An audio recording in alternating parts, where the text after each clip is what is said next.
Okay, so good morning all. So welcome to this BBF Business Builder Forum, which we've been running for over 20 years now.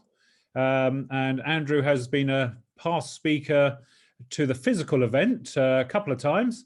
So this is the first time to talking to us virtually.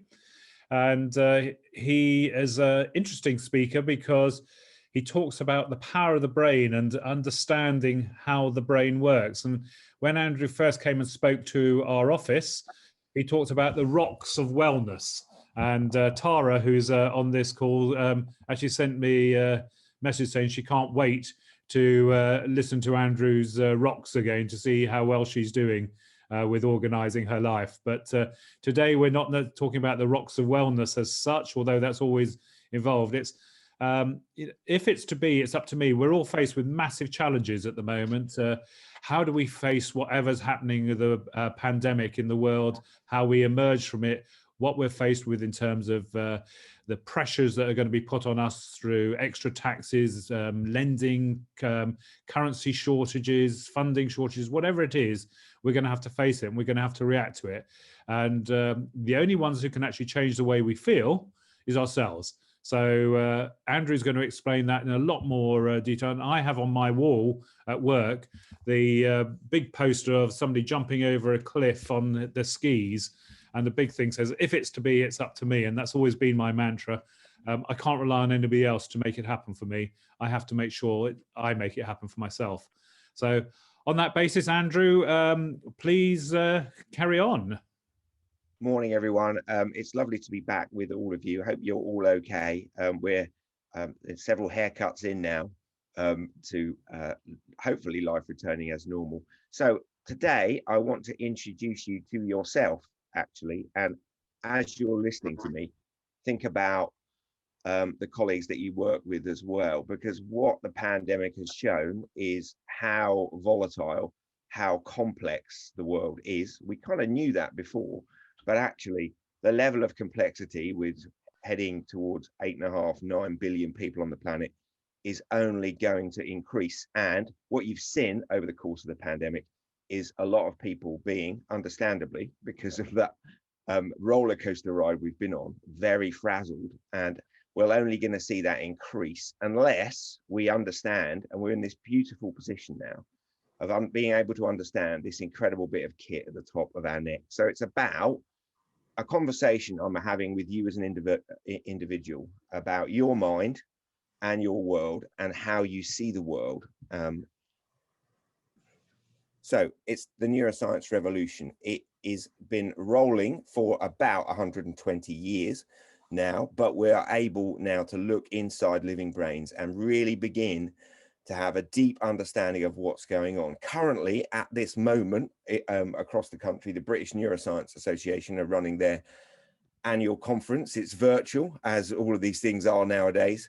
And there's lots of information about the brain from the level of the neuron up. And what neuroscience basic can see is everything that happens in your mind happens because it happens in the brain first. They talk a lot about neural correlates. Basically, any behavior has got a set of activities occurring in the brain. And we're in a really interesting position now. We don't by any means know everything about the brain. There's so much more to know, but we know more than enough for that to be useful for us in our working and daily lives. So it's really today about you thinking about your mind, what it is, your brain, what it is, and then how you can change some basic kind of settings that your brain has and how you can develop yourself in whichever direction that you want to go, and your colleagues as well. So we've been running now for 2.5 years, and I know there's this kind of idea out there that it was a plandemic, but we didn't have it in our plan. And so like lots of you, I'm sure it's been an interesting period of time, but actually the crisis of the pandemic has created an opportunity, and we're now kind of expanding rapidly because we don't need to be local anymore. We can be global now because it's all virtual. So I used to be in education for the last 24 years or so. For the last 3, I've run this company, and I'm a nerd basically, passionate about the incredible power of the brain and the incredible power of understanding it to unleash different versions of ourselves. So that's the company if you want to follow us on Twitter. We work mostly with schools and colleges, work with 120 different institutions. And we made this little mandala of the brain with all their names in it recently, just to celebrate passing 120 schools and colleges. But we're also now working with corporates as well. We're working with 4 multinational corporate clients at the moment, supporting 800 employees with our resources. And I'll talk about some of those shortly. Today, we're going to be thinking about response over reaction. We're going to be thinking about reducing, annihilating burnout and stress, and enabling people to reach a balance in their nervous system. We're going to be talking about how we need to design our response to enjoy and engage with our lives every day. And there's a very, very strong link between everything I'm going to talk about and productivity. We'll talk about cognitive distortions, what they are, and we'll talk about how to build a responsive mode in terms of daily behaviors. So our mission is to teach you why your brain is doing this, what it's doing, and what you need to do about that, and how, crucially, how you can change your behavior. So we don't see the world as it is. We see the brain as see the world as our brain sees it, and our brain is jammed packed full of biases, which we're not even aware of unless they're pointed out. You'll be aware of some of them, I'm sure. Things like the availability bias. You'll have read, lots of you, I'm sure, Daniel Kahneman's fantastic book, all about system 1 and system 2 thinking. The rapid biases built into the brain. And economics has moved on now, isn't it? It's no longer just thinking about humans as rational actors in the economy. We've got all that stuff around nudge theory as well. So we live in a brain, for example, that activates 3 times more powerfully when it's processing negative information. And we need to know that, because the way we see the world, if you want to see the way the world is presented to the brain by its negative biases, just read the front page of the Daily Mail most days. That version of reality, that kind of negative, snipey, gossipy version of reality that you see on all the national newspapers, is the way the brain activates, because actually newspapers are selling back information to the brain that it loves to know. It loves to know about negative information because that kept our ancestors alive. And we'll know that from our own experience. We'll have a positive day. Generally, something annoying will happen and we'll focus only on that, which means if we live by accident in our brains in the 21st century, we are likely to be stressed, unproductive, demotivated and moany, and quite potentially heading in the direction of mental illness. There is no distinction between physical and mental illness. They are the same thing. The brain generates the mind, and if the brain and the body aren't in a good space, the mind won't be either. We need to live by design inside our brains, working inside our mind to go back and change some aspects of our behaviors. What's really interesting is our brain isn't any different from the brain that sharpened hand axes 30,000 years ago. It's the same brain. Just 9,000 years ago, we invented written alphabets and obviously started living in cities. It's the same brain that landed Percy and Ginny on Mars. And I think Ingenuity's first flight has been delayed slightly. The same brain is coping now with this modern world that it created. And actually, the plasticity of the brain is the thing that's created this challenge that the brain now faces. So we live in a groany, moany and drony brain, a default response to problems that our brain faces every day. So our brains moan because that's how they spot problems. Our emotional architecture deep in the middle of our brain, our sensory inputs, spot problems by tagging them with negative emotions in order to catch our attention, basically. So whenever our brain spots uncertainty, it will moan about it, and you will hear it moaning. It spends a lot of its time moaning to itself, and sometimes those moans escape out of our mouths. So that's the default response of the brain to problems, to moan. The problem we have with moaning is only about 10% of moaning is productive. The rest is other brain circuits that aren't going to provide a solution, just responding to that issue that's been spotted by the brain, because the brain is an interconnected, integral network. There was an argument in neuroscience till recently about different areas of the brain. You'll have heard about left brain and right brain. Actually, the brain is an integrated network. There are certain areas of the brain that do particular things, but it's the way they work together that generates this incredible experience of living in a brain. So the ways that we stop moaning are we start thinking in a much more constructive way about what is the problem beneath the moan. Every moan will have some kind of problem associated with it. Do I have the information and resources to solve that problem? Do I need to link that with someone in my team or someone that I know to help me who might have a solution? And what, when, and how do I solve that situation? So we need to be metacognitively hanging above our thinking, aware that moaning is the brain's first response to the world. We could spend our lives just moaning about the world. In fact, if you trip back through history, what you see is people effectively saying, it's all bad and getting worse. It's all bad and getting worse. It's all bad. You go back hundreds of years, that's what you see. That's the way the brain responds to the world. I'm sure there was a cave person back 30,000 years ago, cheesed off that their hand axe wasn't sharp enough, or that there wasn't enough bison on the savannah, basically saying it's all bad and it's getting worse. So once our brain spotted a problem, it groans. Now, groaning is effectively the brain needing to garner energy to deal with that problem. Brains are profoundly energetically conservative. They are trying to save energy. They expend a lot. 20% of the body's energy is used by the brain moment to moment. So if the brain has got to do something, it's got to rearrange stuff. It's got to organize the body and the brain to respond, and it's got to spend energy. So it will try as much as possible to keep that energy stored. It will avoid spending the energy. And when it has to deal with a problem, it will groan about it. Oh no, I've now got to deal with whatever that problem is. So the danger we have is we're living in a moany brain that spots problems by tagging them with negative emotions so our brain can notice them. It groans about redistributing energy and communicating across itself and the body to enact a change.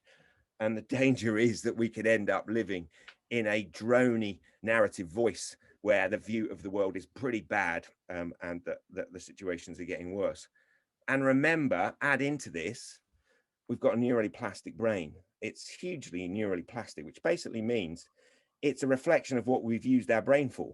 So whatever we use our brain for, our brain gets better at doing that. And we know now why that is, what's going on at the level of the neuron, what's going on at the level of the synapse. For example, a neuron, a single brain cell, there are 86 billion of them, can connect up to 10,000 times with other brain cells. And the connections are constantly shifting and changing. You might be sitting there thinking you've got a rubbish memory. You haven't got a rubbish memory. Everyone says they have. You've got an amazing memory, but only information that's repeated, only information that's dangerous, or information that's salient catches in our long-term memory.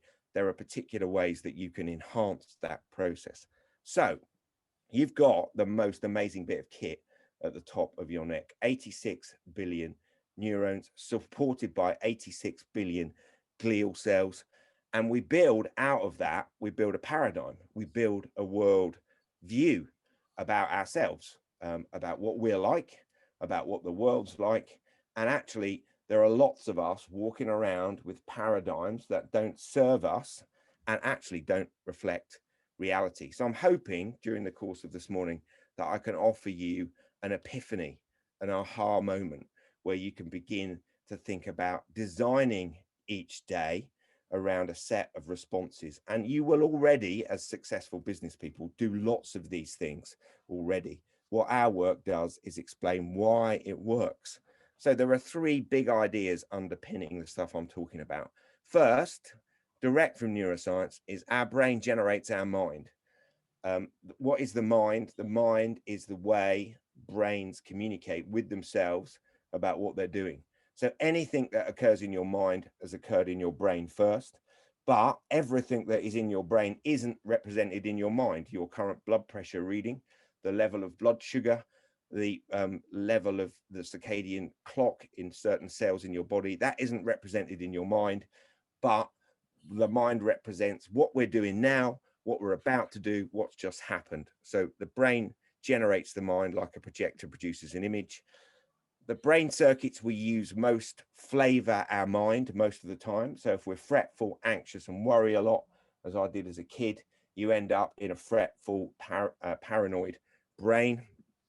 And finally, we confuse, and our brains do this a lot because they're very good at opinions and beliefs. We confuse facts, opinions, and beliefs. So, we all know what a fact is, but we confuse those all of the time, and our brain is very good at shuffling those things up.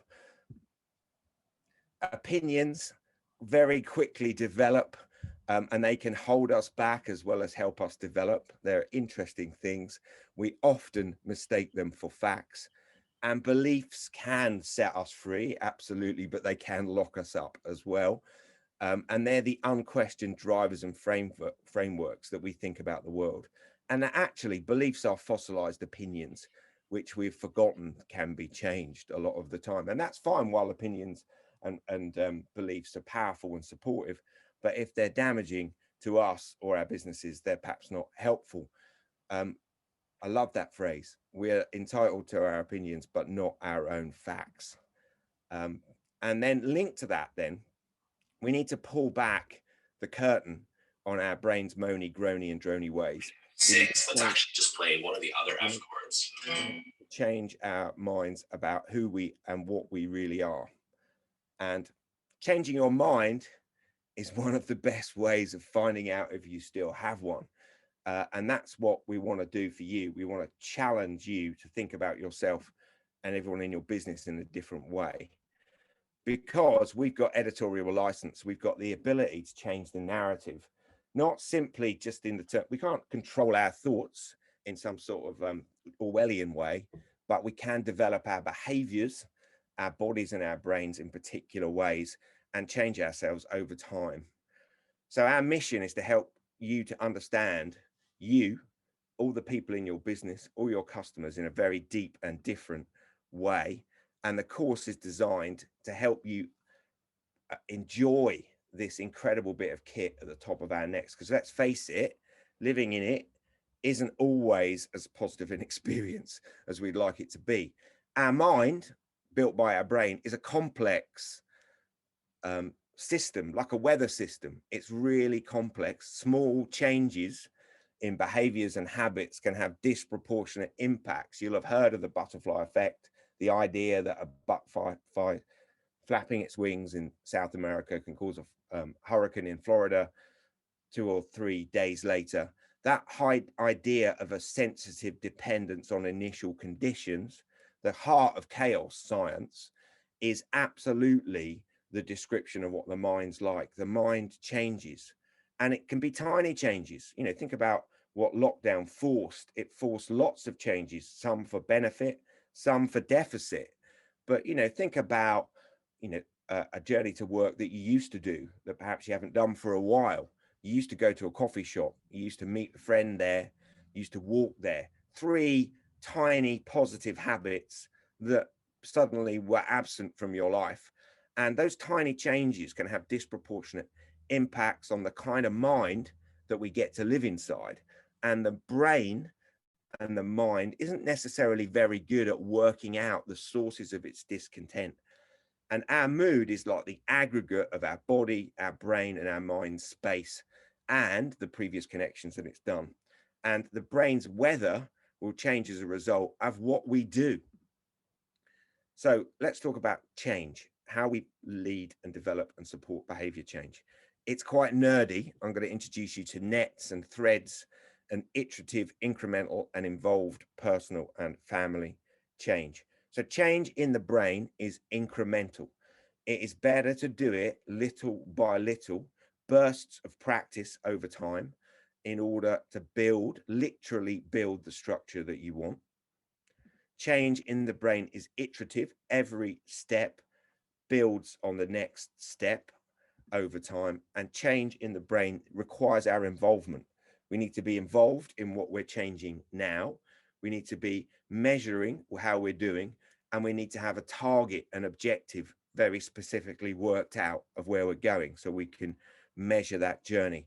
And we need to make sure that we're not trying to do too much at once. We need to dispense with the notion of a New Year's resolution and all that nonsense, because none of that will work. We can, in our heads, in our global neuronal workspace, the way our brain kind of connects ideas, we can instantly come up with an idea about a behavior change, but we're not going to be able to enact it regularly, daily, until we change the structure of our brain and we make those behaviors automatic. So change is best built in small steps over weeks, days, and months. So a net is a connected set of behaviors that brings about positive change and improvement every day. A collected group of behaviors. A thread is a single new behavior inside a net. And a daily life experiment is the process of being involved and aware of enacting those small changes. And we talk about networks and nets because that's the way the brain works. It's a connected set of networks. Just your memory, for example, memories don't sit in particular places across your brain. Memories are like the pieces of a jigsaw that are pulled back together initially by the hippocampus, but eventually different neurons can be involved in different memories because they respond in different ways. So nets and threads. So for example, we've got nets on building great sleep. And building great sleep is a process going to take you 8 or 12 weeks. It involves a range of threads. But if you were to do something to improve productivity, to improve responses to emotions, responses to complexity, sleep would be a powerful place to start. We've got nets on building productivity. And some of the threads inside this net, as you roll this out over 8 or 12 weeks, are nets themselves. Deep inside the productivity net is a net around building great sleep, building a better mood, and building an attitude of gratitude. Some of those things we'll come back to shortly. And we do well-being coaching. So I was talking to colleagues in a business yesterday around enacting these changes using nerdy things like spreadsheets to enable people to begin that process of monitoring their own change, being clear about what change they're working on and how they're going to develop that next. So our mission is to support everyone in your business to become a neuro ninja. And a neuro ninja is somebody that lives in their head, understanding the incredible power of this bit of kit gifted to us by 4.6 billion years of biological evolution on planet Earth. So there are 3 strands. There's well-being, which is a skill. There's mind management, managing the negative biases of the brain. And then there's unleashing learning and productivity. The mission is to unlock every person, to help everyone reach their potential. You know, our company name, Action Your Potential, is nerdy. It comes from the fact that an electrical impulse moving down a neuron is called an action potential. So action your potentials, to action your potential. So well-being is about rocks. Tara mentioned do your rocks, the 12 rocks of well-being. I'll mention them briefly in a while. Managing emotion. We don't teach people about emotions, and that is a tragedy. We do not help people manage their emotions from get-go, and we should. We work with early years now. We work with primary, we work with secondary. We need to teach our kids and ourselves about emotion, how to respond effectively to emotions, what they are, and why they're so important. We need to teach that alongside literacy and numeracy. Is as important. Mind management is all about the dark cellar of the brain, why the brain worries, what to do about that, how to build calm daily within minutes, how to choose growth and challenge yourself and step into growth in a way that doesn't feel overwhelming, and how to bounce back from setbacks. Life is full of setbacks. Our brain has been built by evolution to deal with setbacks. It is a prediction machine. It will constantly try and churn its way through to solutions, and it's about unleashing productivity and learning. So we'll talk about do your leaps, the 10 leaps in learning. These are 10 daily behaviors that improve memory and mean that we'll remember more and learn more effectively. We'll talk about practice and progress and how to develop deliberate practice slots through little often learning, and planning, learning, and planning your day. We do obviously evaluate everything we do. 91% of the people that attend our courses are different as a result because they're enacting at least some of the suggestions that we've made.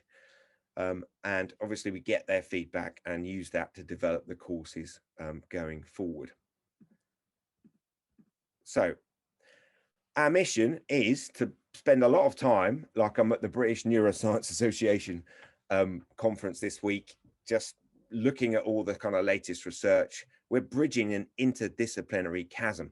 Incredibly clever people knowing lots and lots about millimeter squares of the brain, sharing that information. So we're looking at neuroscience, we're connecting it with psychology, we're connecting it with cognitive science, we're connecting it with behavioral economics, and we're connecting it with pedagogy in schools, teaching and learning, to give people information that they can use each day to change their world. And we're taking lots of information from psychology around mentalizing the brain's ability to look at its own responses, and metacognition, reflection on thinking and learning and choosing our particular responses. And the key to it, and this isn't new, is habits. Habits are the way that we can change our brains, and we can become engines for habit change once we understand the way the brain works.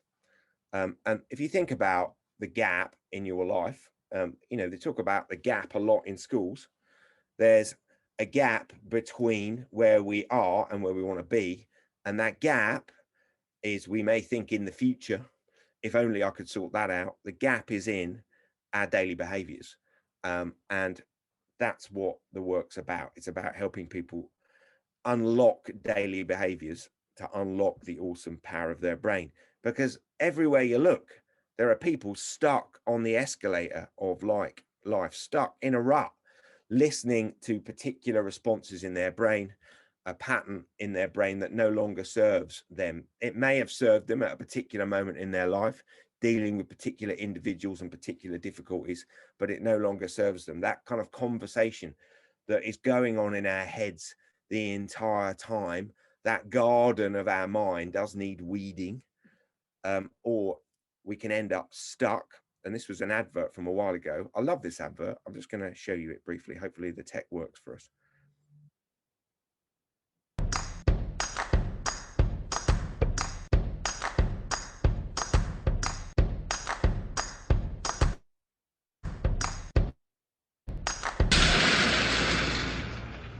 Whoa, that's not good. Oh, I don't need this. I'm already late. Somebody will come. Anybody out there? Do you have a phone? No. Sorry.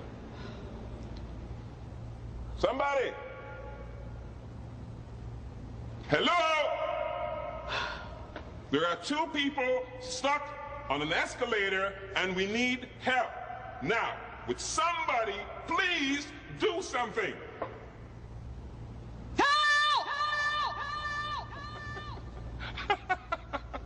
I don't believe this. You gotta be kidding me. I'm gonna cry. Well, there's not enough left to do, is there?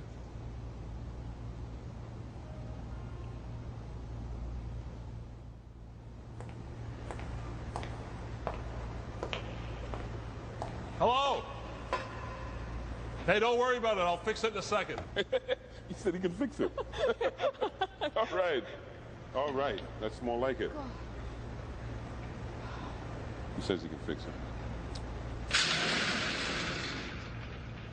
So there's just that idea that so many people are stuck with a particular narrative in their heads, and that actually we can understand that narrative, become aware of that narrative, and change stuff. So what I'm going to give you is a little slice of a set of webinars that we share with companies at the beginning of our work. And we're going to look at webinar 2 today, which is about that choice that Mike talked about at the beginning.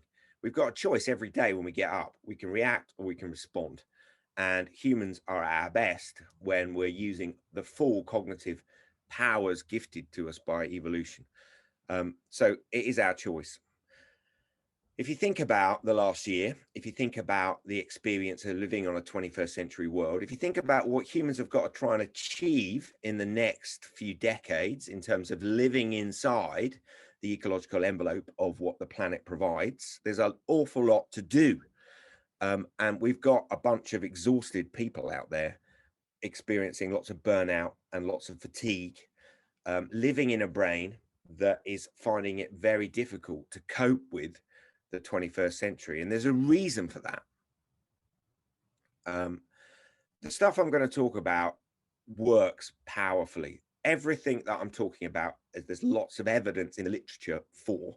And once we understand, once a brain understands how it works, it's much easier for us to convince ourselves to enact change. So the brain is a team of rivals, different circuits that evolved at different times to do different things. And effectively, when we decide to make an action and change our lives, there's enough neurons in particular places that have kind of been convinced of an argument to enact change across the brain. You'll know when you try and change something, there's pushback from places in your brain. There's responses. That neural plasticity I talked about, it twangs back. Sometimes, often we find ourselves back with the bad habit, back with that particular way of responding, back, you know, at the fridge late at night with the chocolate, back there, because that's the way the brain works. It is neurally plastic. Benefit, it can change and grow, but it does hold its structure and it grows at the speed of a plant. So we need to go into change in a kind of compassionate, empathetic way, understanding that it's going to take time. We can think it quickly. I want to change this. We can't enact it quickly. We've got to do it more incrementally and more iteratively. So we're a body and a brain, and that's enough. And that is it. And that body and brain has got two halves to its nervous system. It's got a nervous system that gets us ready for the world, helps us respond rapidly to developing situations, gets us alert, is energy demanding. That's called the sympathetic nervous system, the react nervous system. And then we've got the parasympathetic nervous system, which calms us down, repairs our bodies, etc. And because there's no distinction between physical and mental health, the brain generates the mind. Where we sit in our nervous system determines the sort of mind we get to live inside. And if we spend too much time in our sympathetic nervous system, if we don't reset and use our parasympathetic nervous system and all the resources available within it, we burn out. We literally burn out. So the react system gets us ready for action. It's incredibly important. It's called the sympathetic nervous system. And, you know, it needs to be on 7-8 hours a day. And then there's the response nervous system, which calms us down, the parasympathetic nervous system, which enables us to rest and reflect. So evolution has kind of set this 30,000 years ago, living on the African savannah. We're spending 30% of our time in our react system. We're, you know, hunting and gathering food. We're dealing with the tribe over the hill. We're responding, reacting to situations. And then the rest of the time, we're in our response system, our parasympathetic nervous system. And the balance is shifted in the 21st century, not because of mortal danger, because, you know, being a cave person 30,000 years ago was terrifying sometimes. There were predators, there were tribes across the hill, there were mortal dangers. Nowadays, we generally, you know, global pandemic to one side, we generally don't suffer mortal threats every day, but the sympathetic nervous system is triggered by complexity and volatility in a way that can pitch us into being stuck in the sympathetic nervous system when we should be visiting our parasympathetic nervous system. So the react system is important. This is not a bad system. It's important. It gets stuff done. It enables us to perform, meet targets, do a test in school, play competitive sports, etc. But it's also triggered by uncertainty. The uncertainty of your text coming into your phone, the uncertainty of some bad news on the radio, the uncertainty of that complex conversation you had 2 days ago that you suddenly remembered when you're on your walk on a Saturday. All of those things pitch us back into our sympathetic nervous system. And if we visit it too often, it's highly energetic, it's highly demanding, it activates our inflammatory system. We can end up in a space where we're literally burning energy, dissolves glycogen into blood sugar. It stops digestion and repair. It basically works the body really hard, and that's important. But we do need to rest. The 21st century causes us often to spend way too much time in that sympathetic nervous system. It's a psychologically intense cultural environment out there. Those bits of uncertainty trigger ancient systems in the brain, ancient emotional reactive systems. Basically, uncertainty upsets those systems, those ancient circuits, because when we're uncertain, we don't know what's going to happen next. The brain's mission is to predict what's going to happen next. And if there's a noise in the woods back 30,000 years ago, you avoid going down that path because there was uncertainty down there. Is that noise a predator? You don't get eaten. Nowadays, uncertainty visits you in your head, in your home the entire time, triggering that same flight, fight, freeze response. So Stone Age life, pretty boring. You know, it got dark, no electric lights, we went to sleep. Then it was extremely frightening as a predator arrived or the tribe over the hill got very aggressive. Then it was really boring again. And that is the balance that our nervous system expects. Nowadays, volatility, uncertainty, complexity, and ambiguity, VUCA, visit us all of the time, triggering that sympathetic nervous system on and on and on and on. So we end up in a state of frazzlement, feeling overwhelmed, looking ahead, thinking, how am I going to get all of this done?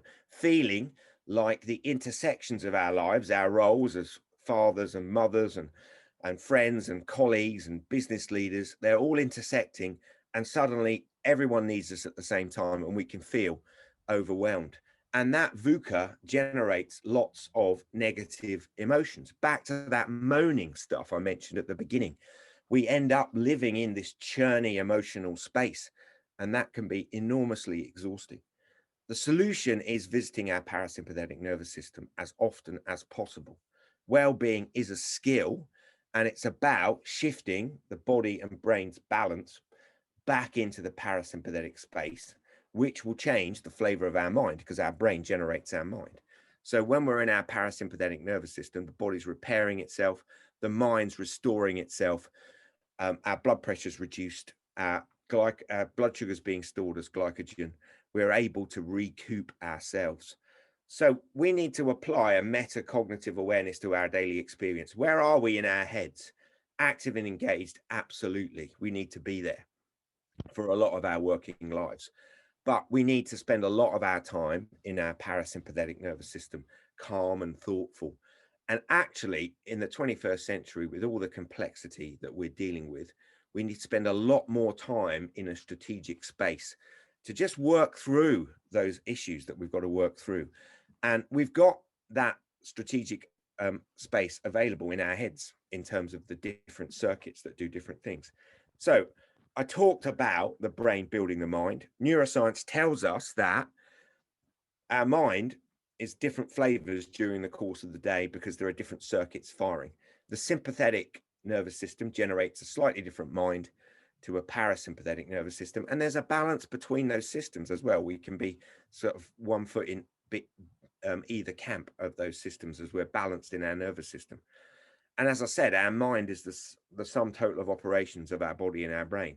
Think about your day to day. You'll be in a slightly different mind through the day. As you get more frazzled, as stuff happens, it just feels tighter. You feel like you've got less information available, less solutions available. So let's get back to the neuroscience. 1 minute of neuroscience. 1980, Benjamin Libet in his neuroscience lab exploring what actually goes on when we carry out an action.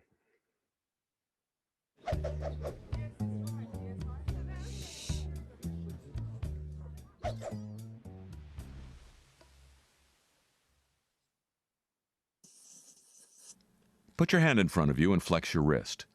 You presumably first had a thought, flex my wrist, that then caused your wrist to move. That's how it seems. But Benjamin Libet's experiments in the 1980s have cast some doubt on that. In his neuroscience lab, he wired up subjects to an EEG machine measuring brain activity via electrodes on their scalps, and then asked them to choose to perform a simple hand movement when they felt like it. He also got them to record the time at which they made a conscious decision to move their hands. Disconcertingly, he found evidence of brain activity initiating the movement hundreds of milliseconds before the conscious decision was reported. In other words, his experiments seemed to show that the conscious decision didn't cause the movement. The brain activity bringing about movement started before the individual willed anything to happen.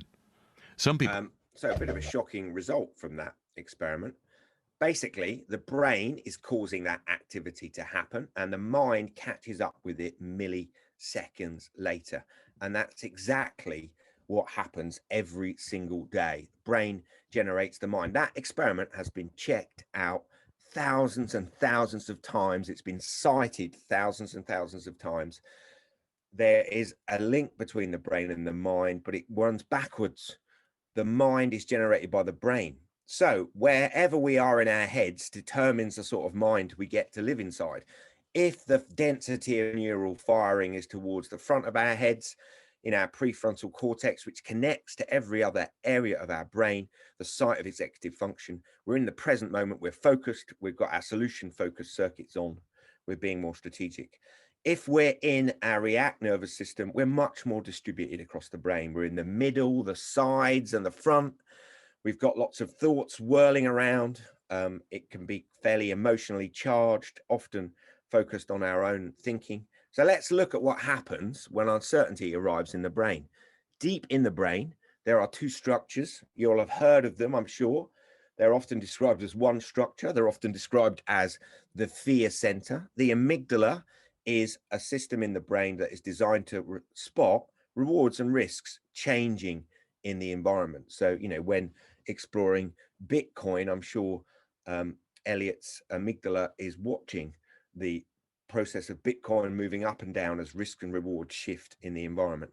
The amygdala activates whenever it spots change in the world. So if that's a change of a car heading towards you and you've got to take evasive action, massive sympathetic nervous system response, you feel the fear, you feel that sucker punch of adrenaline arriving in your gut and you get out of the way.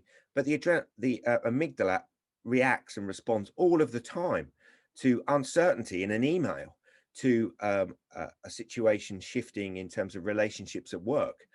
It activates all of the time. And when it activates, it seeks answers from the prefrontal cortex, which it's directly connected to. You will have heard, I'm sure, of the chimp paradox, that idea of from Stephen Peters of different bits of the brain do different things. It's a little simplistic, that model, purposely, because it's to help us think about the brain. But the amygdala and the prefrontal cortex aren't separate, they're connected. And the prefrontal cortex is the bit of the brain that talks to the amygdala and teaches it what not to be frightened of during the course of our lives. And when we're experiencing problems, when our brain is moaning to itself, the amygdala is trying to get the attention of the prefrontal cortex. It's trying to get the attention of the prefrontal cortex because in there are circuits that might provide solutions. Basically, the amygdala is saying, oi, what are we going to do now? What are we going to do now?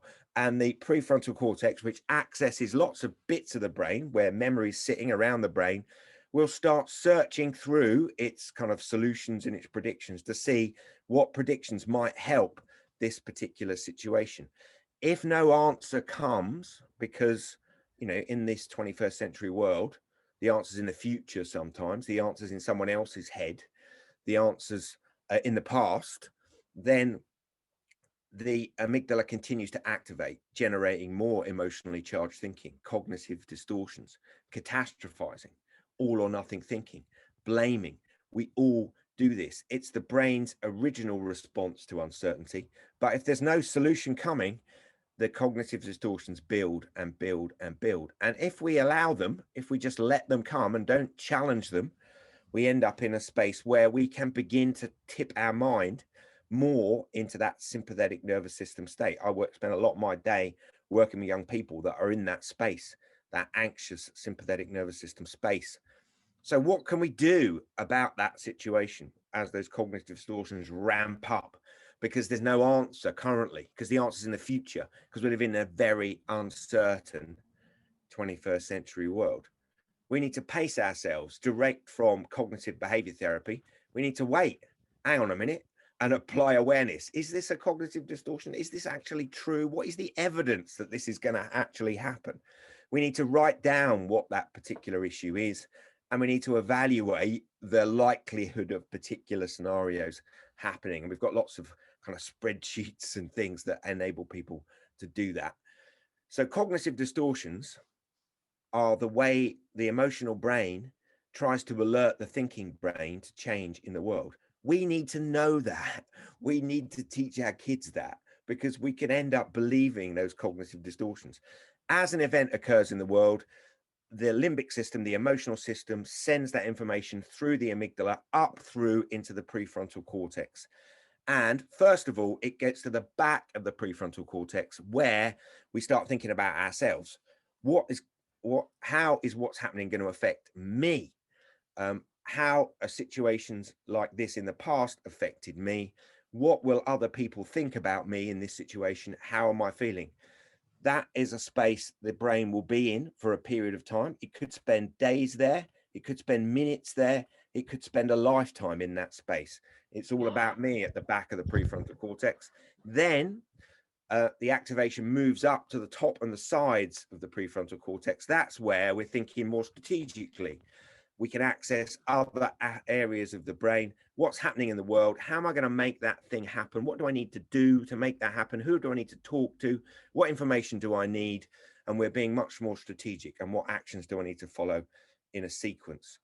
So which nervous system are you in each day is an important question. If you've got a dry mouth, if your thoughts are a whirl, if you're heavily focused on yourself and negative outcomes, high heart rate, mental tunnel vision, you're too far in your sympathetic nervous system. You might be snappier with people that are close to you, more closed to change. If you're in your parasympathetic nervous system, the flavor of your mind is different. A tell is you've got a wet mouth. Your parasympathetic nervous system generates kind of saliva. Thoughts come more steadily. You can work through problems in a more balanced and strategic way. You're feeling more relaxed. You're feeling more open to change and ideas. And we can use our awareness to work out where we are, and we can change the place of where we are in our nervous system. So how can we move ourselves around in our nervous system? Well, first of all, we need to not believe the output of our brain all of the time. We don't need to believe everything we think. Cognitive distortions are a big part of the brain's response to uncertainty. You know, the tragedy is we can end up believing those things and believe the things that they say about us as well. We need to do that pace ourselves thing that I mentioned just now. We need to do our 12 rocks of well-being. 9 of these rocks of well-being turn on the parasympathetic nervous system. Well-being is not some fluffy concept. It is utterly linked to what body and brain we're living in every day. We need to apply it daily, hourly sometimes, to enable us to get the best out of this incredible bit of kit at the top of our necks. Processing emotion turns on the parasympathetic nervous system. Sleep turns on the parasympathetic nervous system. Mindfulness does the same. Gratitude and kindness does the same. Why is this important? How many deals are lost because people are stuck in their sympathetic nervous system, reacting rather than responding? How much productivity is lost because people are frazzled and they don't even know they're in their sympathetic nervous system?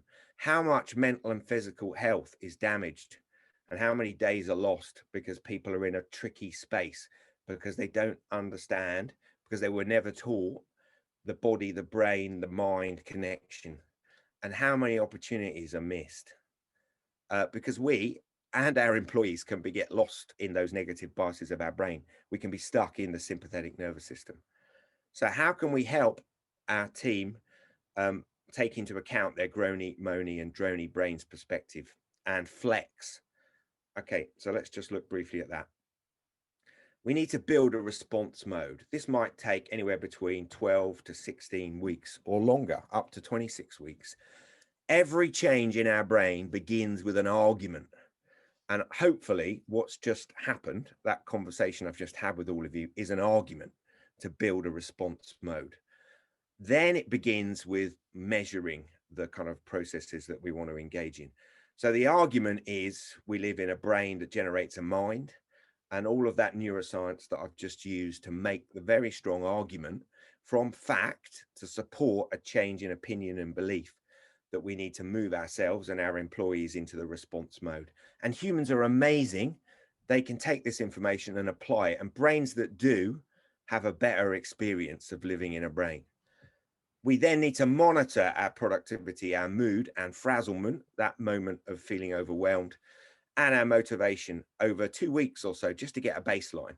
And we're not talking about highly technical measurement here. We're talking about a spreadsheet and a gut feeling of how you're doing each day, with some kind of indicators of definitions of the scale.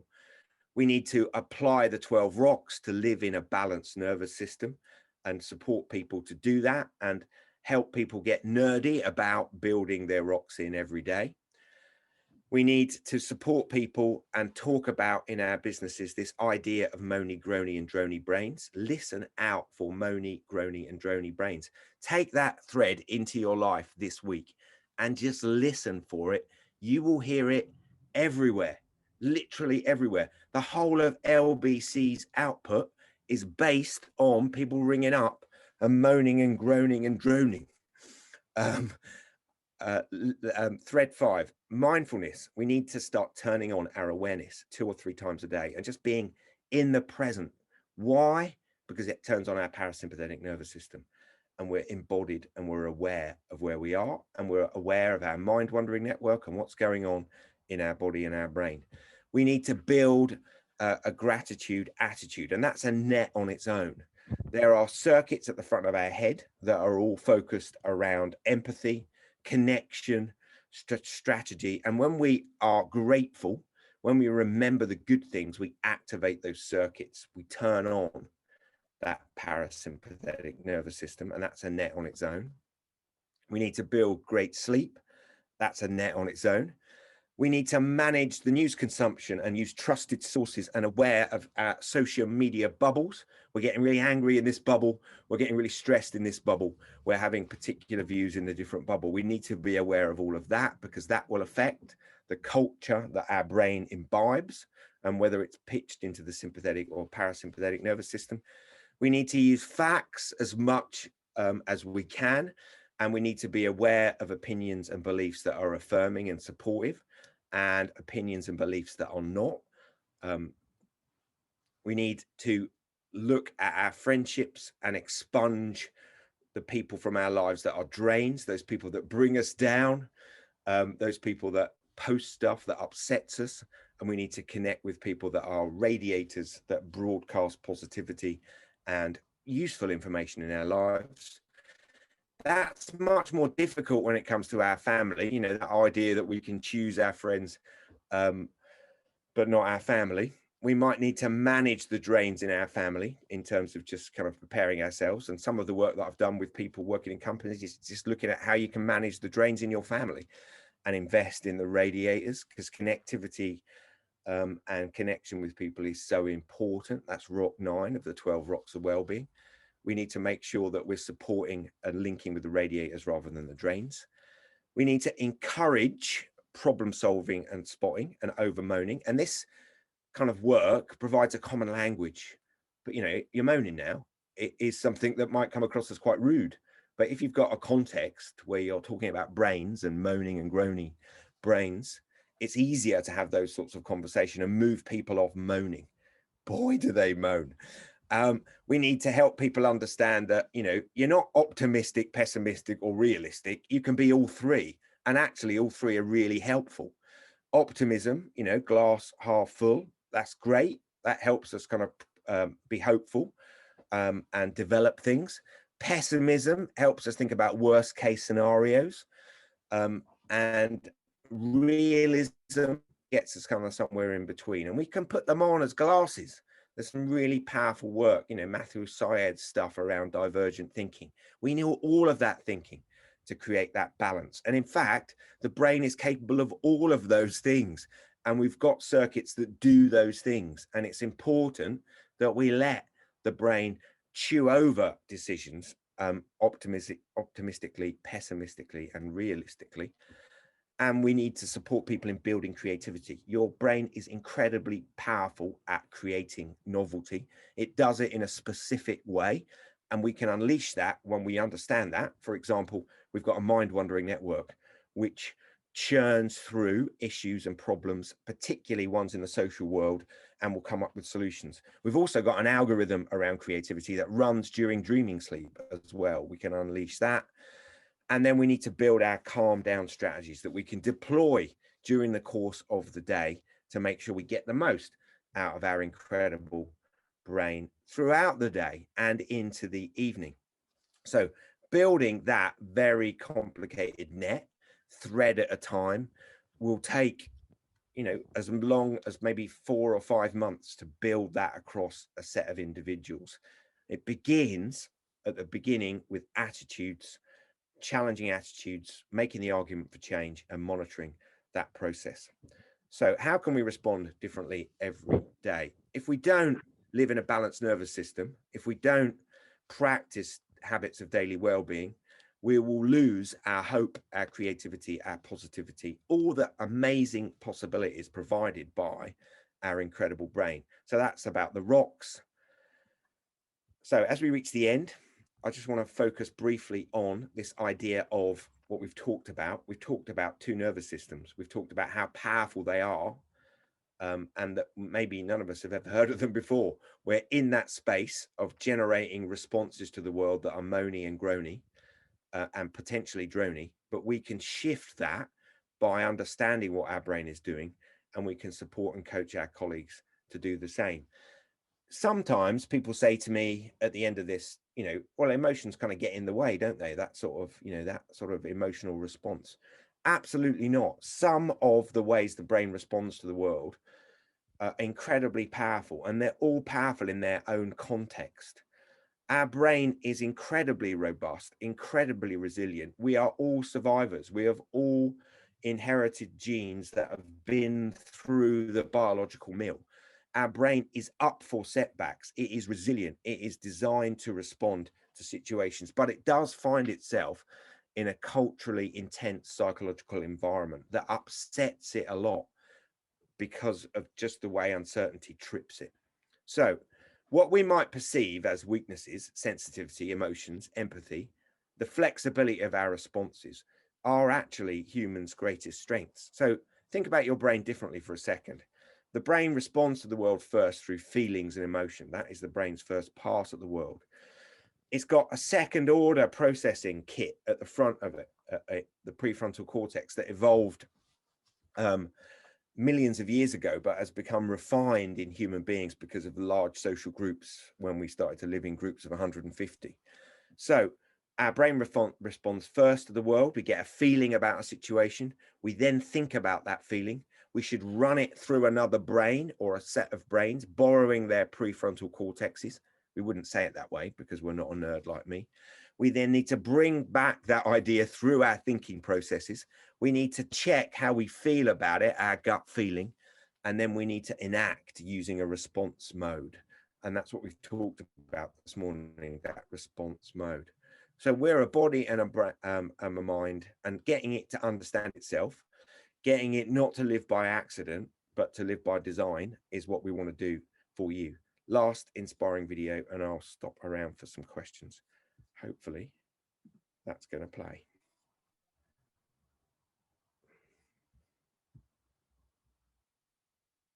Let's give it a second.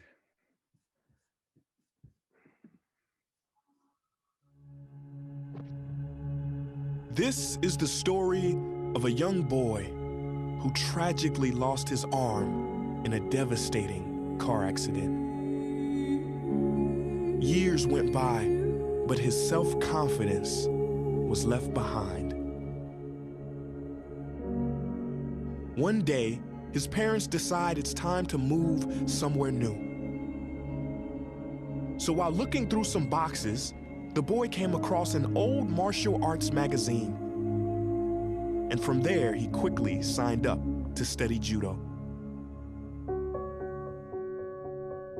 The boy began lessons with an old Japanese judo master.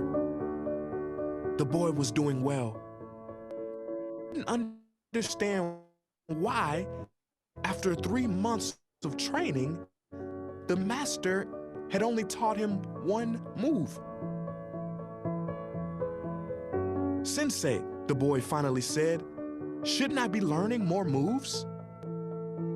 "This is the only move you know, but this is the only move you'll ever need to know," the sensei replied. Not quite understanding, but believing in his teacher, the boy kept training. Several months later, the sensei took the boy to his first tournament. With everyone seated and his parents looking on, the boy surprised himself, winning his first 2 matches. The next proved to be a greater challenge, as he appeared to be overmatched, facing a bigger, stronger opponent. Concerned for the boy's safety, the referee called a timeout. He was about to stop the match when the sensei intervened.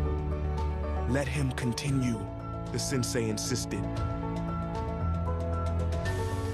Soon after, the match resumed. His opponent made a critical mistake. He dropped his guard. Instantly, the boy used his move to pin him. The boy had won the match and the tournament. He was the champion. On the way home, the boy and sensei reviewed every move in each and every match. Then, the boy summoned the courage to ask what was really on his mind. "Sensei, how did I win the tournament with only one move?" "You won for 2 reasons," the sensei answered. "First, you've almost mastered one of the most difficult throws in all of judo.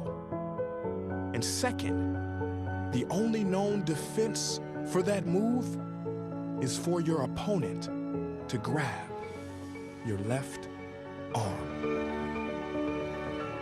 The boy's biggest weakness had become his biggest strength. So, well, obviously, we've come out, or hopefully coming out of a global pandemic, and it has created lots of opportunities, as these things do. It's also created a crisis as well. The change that we need to make is to live inside our brains, fully awake and aware of the incredible power of the brain, linked directly to what we know now from the facts about the brain. It's at the center of everything we do. And once we unleash the self, we can support your team to develop themselves. Thank you. I shall finish there. Thank you very much indeed, Andrew. That is really very, very good indeed, as usual. Lots of stimulation to our thoughts. I particularly liked, unfortunately, Derek's had to leave us, but I love the term beliefs. It's like fossilized opinions. And I was sort of thinking about our earlier discussion about cryptocurrencies and everything. We do get trapped into other references, and we just have to leave that window open for other thinking. It's astonishing. I just led to think, we've got 30 of us, 31 of us in here. There's so many people who could have benefited, who haven't come because they're trapped in their own world. They know it all, or they're just so busy being busy. How do you find when you're dealing with the, I know you're now getting into the corporate world, how do you get around that to try and, how do you engage with, because people need to want to come to something like that. My frustration is the apathy. All my team are invited here, but a few are there. We've got colleagues around from the Zenadine network. They've all been invited. A few are here. So we've got our colleagues from Cardiff. We've got our colleagues from Basingstoke from Hampshire are here, but so many are just trapped in their own world. Just know, what do you do to engage on something like this? I think the thing that engages people most probably is just the inspiration of knowing that you've got this bit of kit actually and what it's capable of. So even, we do loads of little mini video YouTube clips to just get people's interest. I think that's where it begins. In the end, what I always say to all the schools and businesses that I work with, this is some sort of support service, like an emergency service, and you'll need it maybe when you're at a crisis point.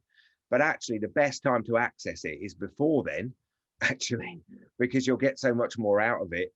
So actually, inspiration's probably the way to go to get people hooked and interested. And I think the science of the brain, the information itself about what's going on, it just enables us to see ourselves in a new way. So, in the end, I do like having good barneys and conversations with people about this sort of stuff, because virtually what people say most of the time is opinion or belief generated by brains. They might have read that stuff, which is generated by other brains, but let's get factual. And the power of this stuff is this kind of explodes lots of sort of ideas, because it gets down to what's actually going on, the brass tacks of what's going on inside our brain. And I think it is so, well, I don't need to think it, actually. I can see from the evidence internationally of this sort of mentalizing work, what it does for people when it's in their lives.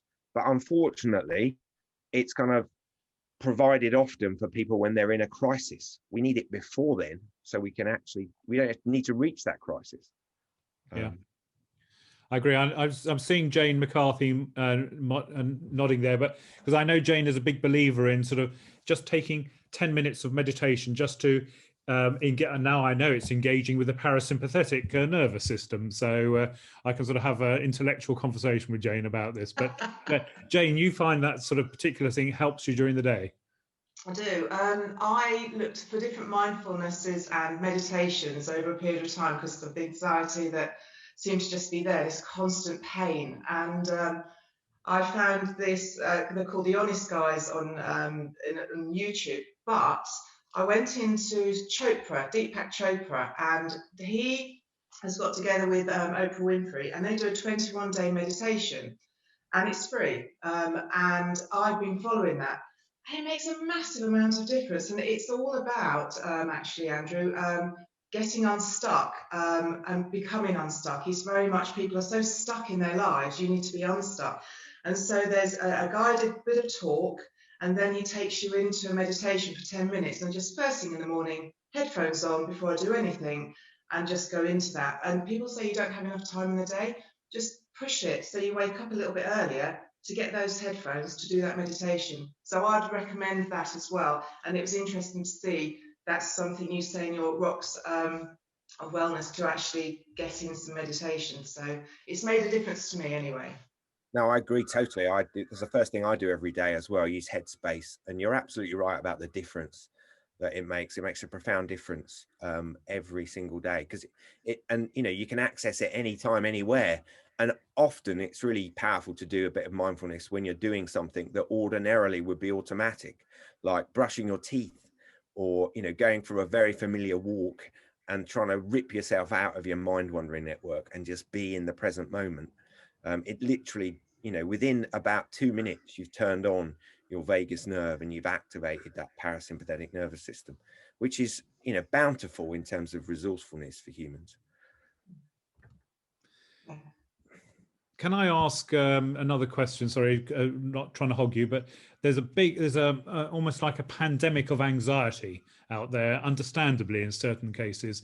There's this anxiousness, and now that everybody's and this, because of the uncertainty out there, what's the one most important thing that you would say that if we were to share with our team, when they're perpetually anxious and there's suffering from anxiety issues, what's the one thing? I know there's loads of things, but what's the one major thing they can do to help themselves? I think the thing we're kind of known for most now is those rocks of well-being, and the reason for them is they're about resetting your nervous system every single day. It's about basically the thing I'd say to people is do your rocks of well-being, but notice the difference in the quality of your thinking either side of a dollop of the parasympathetic nervous system. If you go for a walk outside, it activates your parasympathetic nervous system. It turns on solution focus circuits at the top and sides of your prefrontal cortex. Nature requires a passive attention, which turns those circuits on. Notice the difference it makes to the quality of your mind. And, you know, our stuff is about you understanding the science of that, what's actually gone on for your mind to be different. So it's not, you know, it's something, it's free.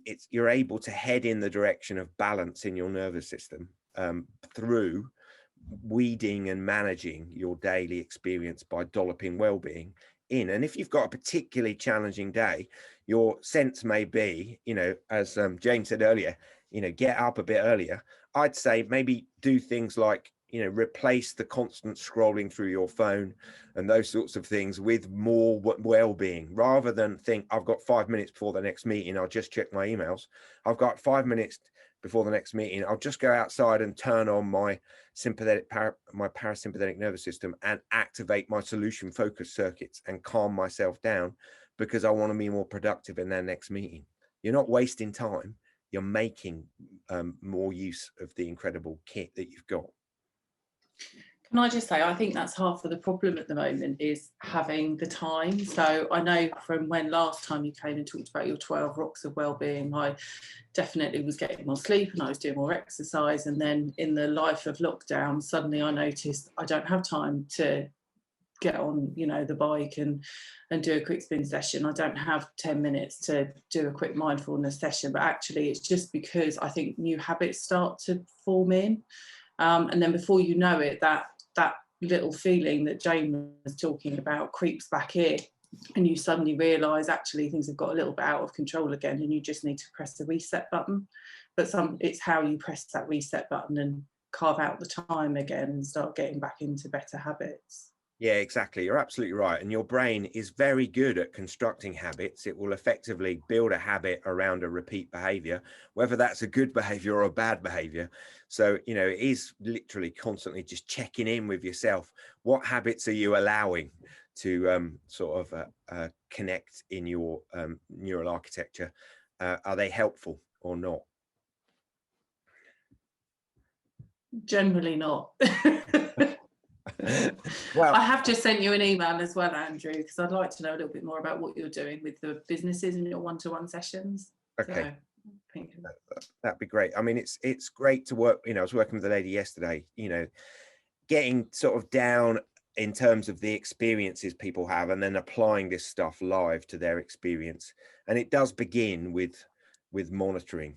You've got to know where you are, and which is what you were saying, Maxine, really. You've got to know where you are to start and just be aware that, hang on a minute, I'm not doing that thing anymore and I'm not feeling as great. And it's that link between tiny changes and, you know, that butterfly effect I talked about towards the beginning.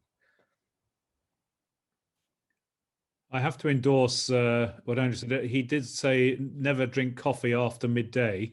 And I've stopped drinking coffee after midday, and it has made a difference. I haven't been able to take on the other habit he encouraged about no alcohol, apart from on Christmas Day.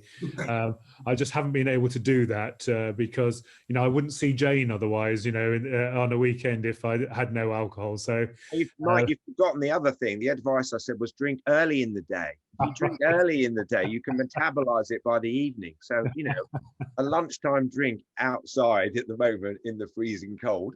I think we're allowed to do that now. But it's fascinating. I have definitely found my sleep is interrupted far more when I've had alcohol. So when on my 3 days a week when I don't drink alcohol, I have far better quality sleep, which is what you said. So I have to endorse that. Anybody else got any questions? Rachel, you must have a question. You've always got interesting questions. Well, no, I'm just thinking more of, I always think about the kids, the little ones, like this is so brilliant. Like, how do you teach it to children? Like my son gets stuck in emotions. He's 5, so, you know, he's going through hormonal changes, and he gets stuck in negative emotions, and then I end up getting frustrated with him because he's stuck in negative emotion, which just makes it 10 times worse. And like, how do you help children who don't even understand to Yeah. process. No, absolutely. So we work with primary schools, and we supply primary schools with a video a week for the whole of the year, which kind of teaches the children about their brain. So the videos are quite short; they're about 4 or 5 minutes long.